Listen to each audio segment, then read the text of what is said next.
It's 1992. A man is waiting in line to enter the United States. He has a fake Swedish passport. His real name is Ahmed Ajaj. In his bag are 6 blue manuals and 2 videotapes. Meanwhile, another man is in the queue as well. He wears a 3-piece silk suit and carries a British passport, also fake. His real name is Ramzi Youssef. The two are accomplices. They have traveled all the way from Pakistan to New York to execute a sinister plan. The blue books include mixing formulas for explosives, and on the videotapes are instructional videos for building bombs. Together, they will launch a devastating attack on US soil. This is the often forgotten first attack on the Twin Towers.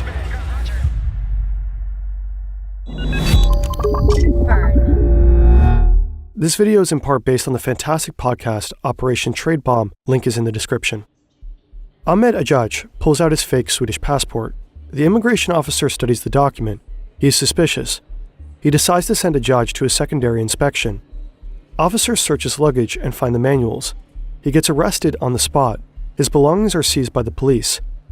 Ramzi Youssef is also sent to secondary screening. He abandons his fake British passport and instead claims to be an Iraqi citizen looking for political asylum. He too gets arrested, in this case for traveling without a visa, but the authorities release him on his own recognizance, meaning he's free to move if he appears to a court date for his asylum grant. As a result, he successfully enters the US. But with Ajaj in jail and the manual seized, Youssef has to execute their plan on his own. How Ramzi Youssef became radicalized remains a mystery to this day. However, throughout his life, he came into contact with multiple radical Islamists, each likely influencing his extremist beliefs.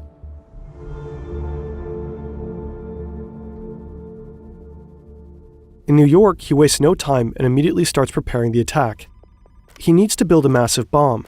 Through a middleman, Youssef exchanges information with Ajaj, who is still sitting in jail. A court has ordered the government to release Ajaj's belongings, including his blue books. It is not clear why authorities would release the plans to build bombs. It was likely a pretty drastic oversight. Youssef sends someone to collect the manuals for him. Now he needs accomplices. He will find them in Jersey. Youssef has a talent for manipulating people. He moves into a dormitory among members of the Islamic community. There he meets Mohammed Salameh, an illegal immigrant from Palestine. Salameh regularly attends a Jersey mosque known for preaching radical Islamist views. Around this mosque, Youssef recruits more people, all bound by a shared hatred towards America and its ally Israel. 3 new members, including a chemist, join his operation. Over the next few weeks, the group gathers the materials and chemicals needed to prepare the bomb. They keep everything hidden in a rented storage unit in Jersey. About 2 months after Youssef's arrival, the group rents a ground floor apartment. In this inconspicuous house, the group begins to assemble the device. The main ingredient is an explosive chemical called urea nitrate. Due to the toxic fumes, they wear surgical masks. The chemicals are very delicate. Over time, the wall paint changes from white to blue. The metal doorknobs start corroding.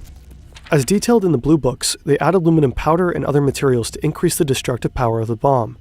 The apartment is a mess, but of course, you can't tell from the outside. Over months, no one realizes what these men are up to. No curious neighbors. Nobody. It's February 26, 1993. Their work is finally completed. Time for the next step. Carefully, the terrorists carry the parts piece by piece into a yellow van. Even the smallest mistake could cause a devastating explosion. An explosion they hope will cause the Twin Towers to collapse. We can only tackle sensitive topics such as this one thanks to our long-term partners. Brilliant is an incredible platform that helps you get smarter every day. There are thousands of interactive lessons in a variety of different fields like programming, science, and AI. Take the Manhattan skyline. Ever wondered how all those giant buildings were actually engineered? Brilliant science courses help you better understand the world around us and the technology that drives it. Interactive learning is an amazing way to learn new skills. With Brilliant's lessons, you can really deep dive into a topic without ever feeling overwhelmed. It's not only about memorizing, it's about honing your critical thinking skills through creative problem solving. If you want to try everything Brilliant has to offer for free for a full 30 days, check out brilliant.org/fern, click on the link in the description, or scan this QR code right here. Here across the Hudson River, they are standing over 400 meters tall, built from 200,000 tons of steel. They are the heart of the World Trade Center, a complex of 7 buildings in Lower Manhattan. When completed in 1971, they became the tallest structures in the world. The iconic skyscrapers shape the skyline of New York City. They are a symbol of the prosperity and power of the US. Inside, there is a vibrant world of commerce and international relations. It's a city within a city, 19 restaurants, 80 shops, and countless offices housing 430 companies from 29 countries. Every day, around 50,000 people go to work here. One of them is Janine Ali. Janine works as an office manager in finance. Her office is located on the 45th floor of the North Tower. It's lunchtime soon. The yellow van is driving through Manhattan, approaching its target. Inside sit Youssef and one of his accomplices. The van pulls into an underground parking garage of the World Trade Center. It stops in a no parking zone on level B2. The men get out of the vehicle and open the back. The rear compartment holds multiple large barrels, some cardboard boxes, and a long rope. One of the men lights the fuse. A few meters from the van, another car is waiting with another accomplice. Youssef and the other man jump inside. Just before the exit, a truck appears. The men get nervous. A few moments later, the truck finally moves. Tim Lang doesn't want to be here today, but he has to, for a 12:30 meeting on Wall Street. As he steps out of the vehicle and reaches for his jacket,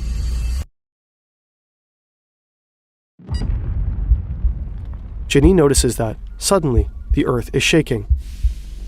Thick black smoke starts spreading through the air vents. What is happening? Slowly but surely, the office is starting to turn into a death trap. Janine and others realize how dangerous the situation is quickly becoming and try to leave. But the elevators aren't working. She leads a colleague down the emergency stairwell. It's pitch black. Lights are out and smoke is filling the air. It's becoming harder and harder to breathe. When Tim gains consciousness, his throat is burning. His head is ringing. He crawls through the debris towards his Toyota. The car is wrecked. His surroundings look like a war zone. Tim pulls his sweater over his nose and tries to find an exit. Still dizzy from the blast, he stays close to the ground. But eventually the smoke becomes too thick. With his last breath, he cries for help. Suddenly, a boot appears in front of Tim's face. He grabs it. Two rescuers lift him up and drag him through the debris until they finally make it outside.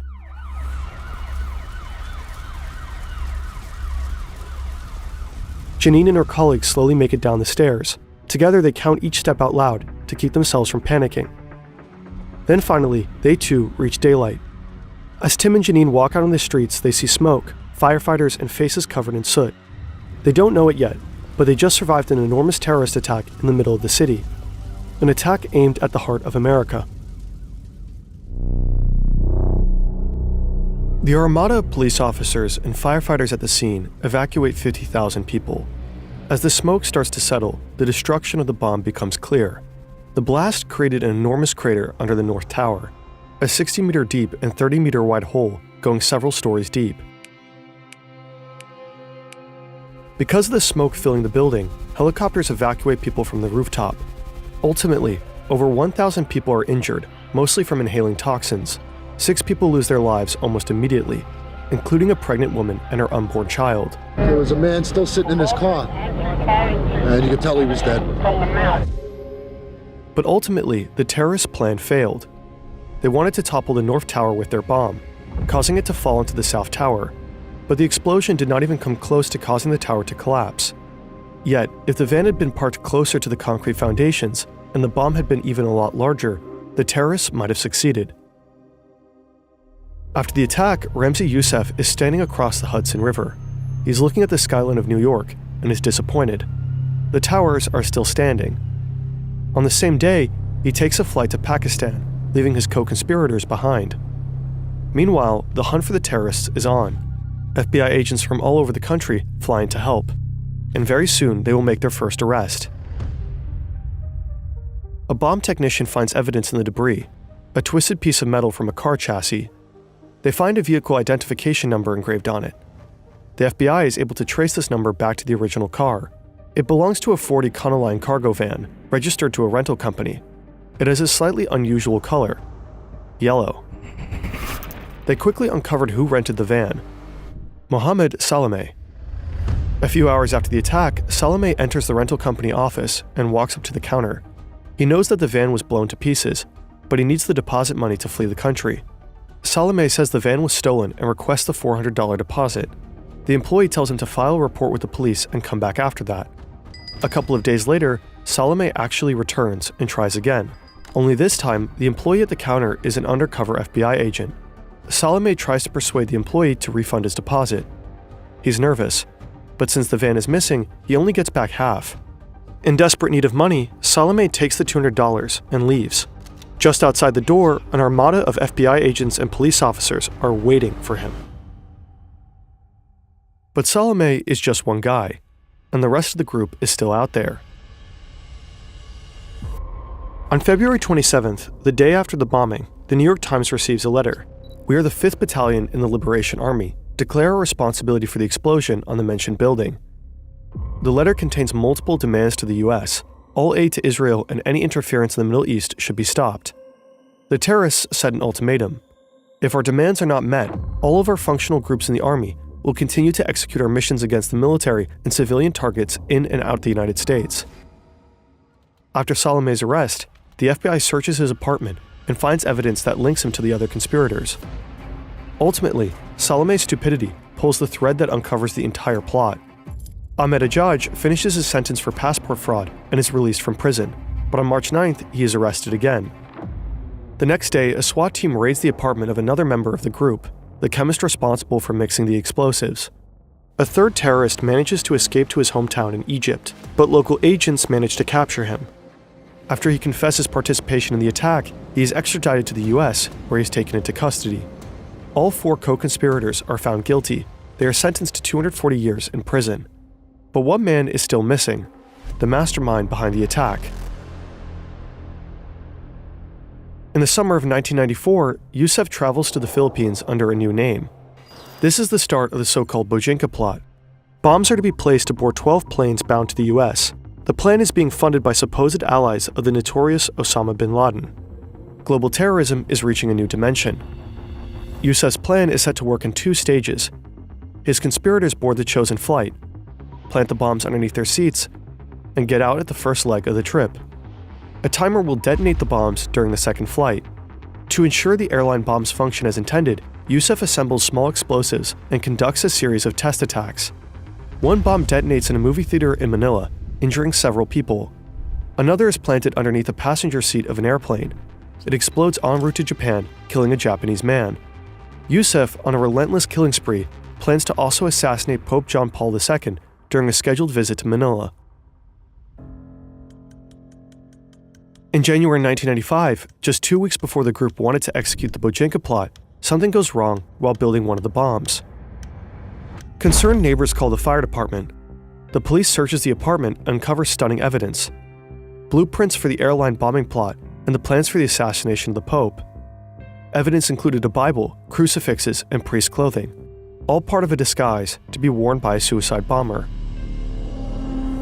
Ultimately, Yusef's plans fail. Yet, he manages to escape, again, this time to Pakistan.